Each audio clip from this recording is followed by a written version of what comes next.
PC Ralph Solomon was facing a dilemma. 10 minutes ago, he'd picked up a call to go to the home of one Nina Silvero to check that there was nothing amiss. Apparently, a friend of Mrs. Silvero, who was aged 61 and a widow, had contacted the station, concerned that Nina had not turned up to an appointment for that afternoon. Since then, said friend had been ringing Mrs. Silvero's house continually and been unable to raise anyone. Finally, she had contacted the police. There were, as far as Solomon could see, any number of reasons why Mrs. Silvero had not kept that appointment, not least the desire to avoid a woman who was clearly a busybody.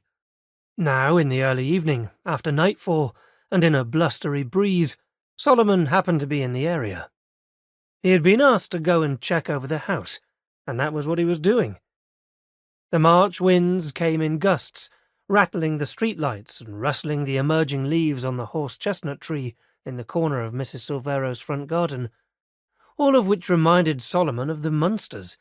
It was a much nicer house, of course, a council estate not 2 miles away, where his parents still lived, the only Afro-Caribbean family in their road, and this was the kind of house his mum had aspired to.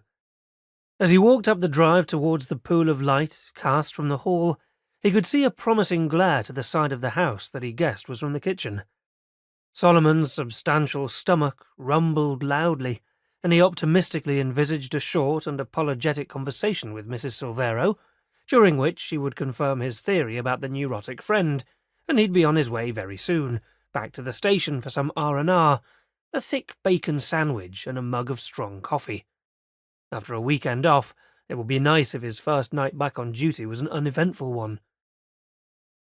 Solomon rang the doorbell and was rewarded by a prolonged and satisfying peal of bells inside the house. But after several minutes, there was still no movement behind the frosted glass. It didn't mean anything, of course. The old dear could have gone out anyway, just not with her over-anxious friend. Crouching down, Solomon could see nothing through the spring-flap letterbox, except a long and empty hallway, with its perfectly scented carpet runner, though he thought he spied the corners of a couple of letters immediately below him on the mat. Similarly, viewed through the front windows, the lounge, though only partially illuminated by residual light from the hallway, looked perfectly normal. Furniture and ornaments were all intact and in their place. Solomon walked round to the side of the house, coming to a 7-foot wooden side gate that blocked access to the back garden. It was, of course, bolted from the inside, and this was his dilemma. Solomon had scraped through his medical a couple of months ago and was neither slim nor athletic. Should he take the undisturbed nature of the house as proof that all was well with Nina Silvero? Or should he try and heave his considerable bulk over the wooden gate,